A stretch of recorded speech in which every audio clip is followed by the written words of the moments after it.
বাংলায় বিজেপি শেষ, হিন্দু রক্ষার দাবিতে নতুন সংগঠনের 29 আসনে প্রার্থী ঘোষণা, চাপে বঙ্গ বিজেপি। পশ্চিমবঙ্গের রাজনীতিতে বড় বিস্ফোরণ, হিন্দুদের রক্ষার দাবিতে সরাসরি কেন্দ্রীয় সরকারের বিরুদ্ধে রাস্তায় নামলো নতুন শক্তি, সনাতন ধর্ম বাঁচাও মঞ্চ।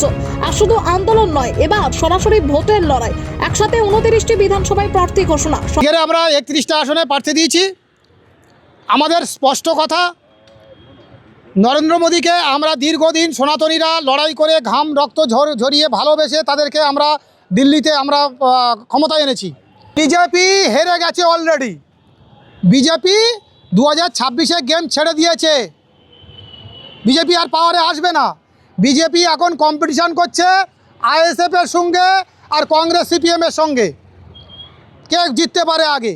বিজেপির শেষ, বুঝে গিয়েছে।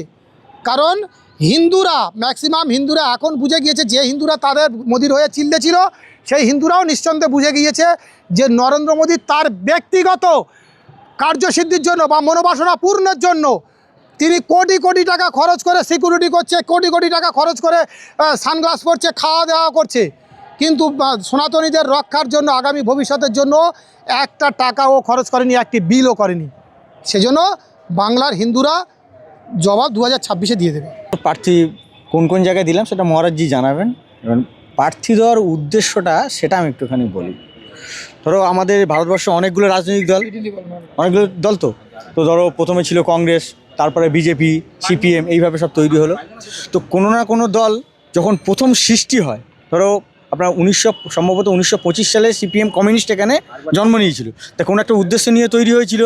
তো প্রথম দেখা যাচ্ছে সেই দলগুলোর কিন্তু পোস্টার লাগানোর লোক থাকতো না। 2008 সালে কিন্তু টিএমসি বলে কিছু ছিল না, ছিল কি তখন পোস্টার বাড়ি থেকে লোক ভাড়া করে এনে তখন মারতো। তখন কিন্তু জানতো না টিএমসি এগিয়ে একজন এই 15 বছর ধরে রাজত্ব করে পকেট কাটা করে চলে যাবে। তো আমরা কিন্তু সেই পকেট কাটার জন্য এসেছি। আমরা এসেছি বেশ, আমরা সারা ভারতবর্ষের সনাতনীদের উদ্দেশ্য নিয়ে এসেছি। আমরা কারোর পকেট মারতে আসিনি আর কারোর জোর চুরি করতে আসিনি। শুধু আমাদের দাবি একটাই, যে এই ভারতবর্ষের বুকে সনাতনীরা মাথা উঁচু করে বাঁচবে, তাদের সন্তানরা সুন্দর শিক্ষা ব্যবস্থা পাবে, এইটা হচ্ছে আমাদের দাবি। আর আমরা যে এখনও বলছি যে ভারতবর্ষের বুকে ধরো আমরা সর্বধর্ম সমন্বয়ের দেশ, ভারতবর্ষ হয়ে গেল, পাকিস্তান হয়ে গেল, বাংলাদেশ হয়ে গেল, আমরা ঠেকা নিয়ে আসি সর্বধর্মের দেশ। ঠিক আছে, আমার কোনো অসুবিধা নেই। আমরা আরও বলছি যে আমরা কিন্তু কোনো ধর্মের বিরোধী নই, কিন্তু উগ্রতার, ধর্মীয় উগ্রতা, এটাকে আমরা কখনোই মেনে নেব না। ঠিক আছে, আজকের চুপ করে আছি, কিন্তু কালকে মেনে নেবো না। যে ধর্মের হোক, সে উগ্রতার প্রতি শিক্ষা আমরা কিন্তু গ্রহণ করেছি, এবং তার অ্যাট্যাকশান যেটা দেওয়া সেটা কিন্তু আমরা সময় হলে দেব। কারণ বারবার যে সনাতনীরা মার খাবে আর বারবার মারতে থাকবো, এই চিন্তাধারাটা কিন্তু বদলাতে হবে। আর সনাতনী এটা আমাদেরকেই সেই তৈরি হতে হবে, পাল্টার বদলে পাল্টা। কারণ আমরা না দিতে দিতে আমরা মার খেতে খেতে ক্লান্ত হয়ে গেছি হিন্দুরা। তা এই ভারতবর্ষের বুকে দাঁড়িয়ে আমরা ক্লান্ত হয়ে গেছি। আমরা আমাদের সন্তানদের ভবিষ্যৎ নিয়ে এখন চিন্তিত, যে সন্তান জন্ম দেওয়ার পর আমরা কোথায় ছেড়ে দিই, আমাদের চোখ বন্ধ হবে, তারা কোথায় থাকবে। তাই আমাদের দাবি যে ভারতবর্ষে আমরা ভারতবর্ষে দাঁড়িয়ে আমরা হিন্দু হয়ে আমরা নিরাপত্তাহীনতায় কেন ভুগবো? আমাদের সন্তানরা মাথা উঁচু করে বাঁচবে। এটা আমাদের ভূমিপুত্র, এটা আমাদের ভূমি, এটা আমাদের জায়গা।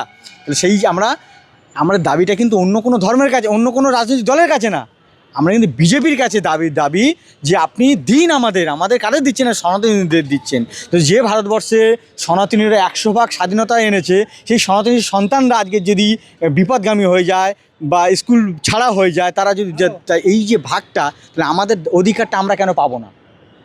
যাদের কোনো দাবি দেওয়া ছিল তারা অধিকার পেয়ে গেছে, শুধু আমরা সনাতনের অধিকারটা পাবো না। এই দাবিটা কিন্তু আমরাও তো বলছি আমরা বিজেপির সঙ্গে আছি, আমরা বিজেপির বাইরে তো বলছি না।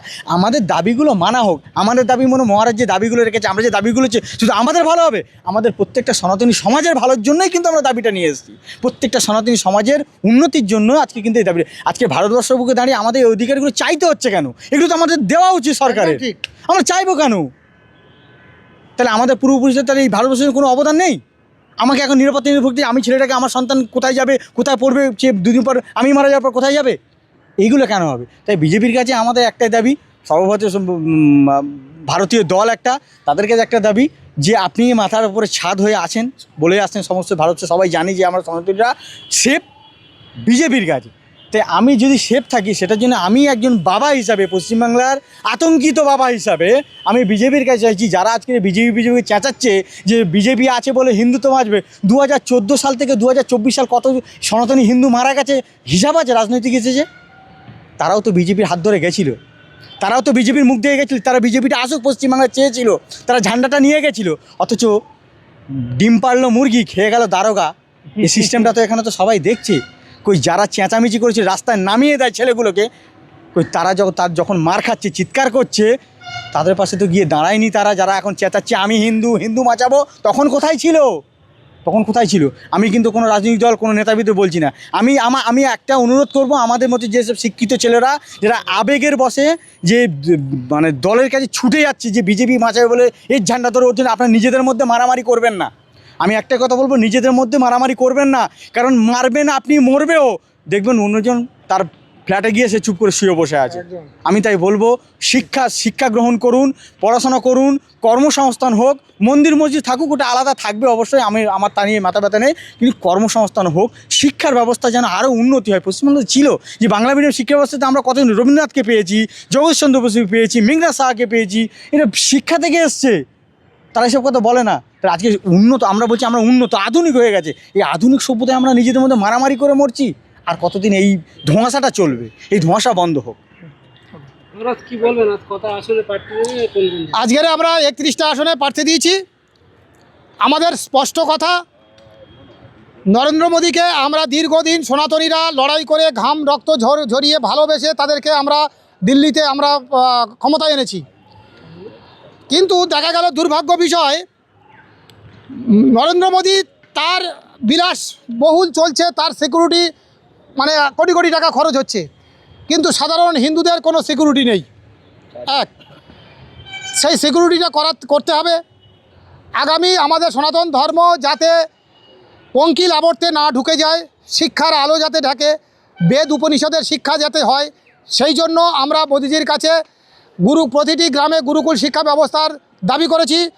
এই দাবিটা যেন প্রত্যেকটা সনাতনী করে, তাহলে তাদেরকে আমি সনাতনী বলবো, না হলে মনে করব নরেন্দ্র মোদীর চটি চাটা মানুষ, নরেন্দ্র মোদীর বুট চাটা লোক তারা। আর জন্ম নিয়ন্ত্রণ বিল 12 বছরে কেন হয়নি? কংগ্রেস সরকার যখন ছিল তখন আমরা চিল্লেছি জন্ম নিয়ন্ত্রণ বিল চাই, জন্ম নিয়ন্ত্রণ বিল চাই। তাহলে আজকের বিজেপি এসেছে, কেন তারা জন্ম নিয়ন্ত্রণ বিল করেনি? সেই কৈফতরা তারা নিক, তাদের যদি হিম্মত থাকে। এই দাবিতে আমরা প্রার্থী দিচ্ছি। তৃতীয় কথা হচ্ছে, মন্দির থেকে টাকা লুট করে নিচ্ছে কংগ্রেস সরকার। আমরা বিজেপির হয়ে তখন চিল্লেছি, বিশ্ব হিন্দু পরিষদের হয়ে আমরা তখন চিল্লেছি যে কংগ্রেস সরকার জবাব দাও, মন্দির থেকে কেন টাকা লুট হচ্ছে, ট্যাক্স বাবদ নিয়ে নেওয়া হচ্ছে কেন, জবাব দাও। তা আমি ছাড়া বাদবাকি সেই বিশ্ব হিন্দু পরিষদের লোকগুলো গেল কোথায়? তারা আজকের বিজেপির কাছে প্রশ্ন করছে না কেন? বিজেপি সরকার জবাব দাও, মন্দির থেকে টাকা লুট করে নেওয়া হচ্ছে কেন, ট্যাক্স বাবদ আদায় করা হচ্ছে কেন? সেই হিন্দুত্ববাদীগুলো গেল কোথায়? এই দ্বিচারিতার জন্য আমরা বাংলার হিন্দুদের কাছে জানাতে চাই যে আপনারা যদি গণ্ডগোল হওয়ার ভয়ে যদি চুপ করে থাকেন, সেই মহাভারতের কথা মনে করিয়ে দিই। গণ্ডগোল হওয়ার ভয়তে ভীষ্মদেব চুপ করেছিলেন, কিন্তু তাদের প্রলয় আটকায়নি। দীর্ঘ 14 বছর পরে সেই প্রলয় মহাপ্রলয় হয়ে সেই কৌরব বংশ ধ্বংস হয়েছে।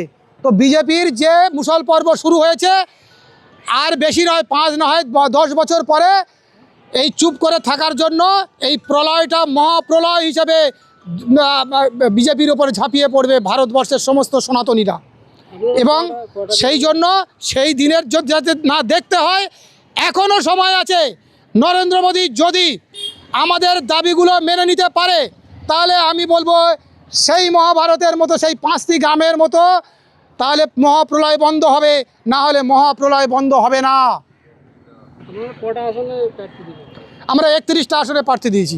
আরও আগামী দিনে আরও 2-4 দিনের মধ্যে আরও অনেকজন আছে, তাদের প্রার্থীর নাম আমরা পরে পরে ঘোষণা করব, আপনাদের জানিয়ে দেবো। বিজেপি বলছে আমরা ক্ষমতায়, আপনারাও হিন্দুদের ভোট কাটবেন। বিজেপি হেরে গেছে অলরেডি। বিজেপি 2026-এ গেম ছেড়ে দিয়েছে।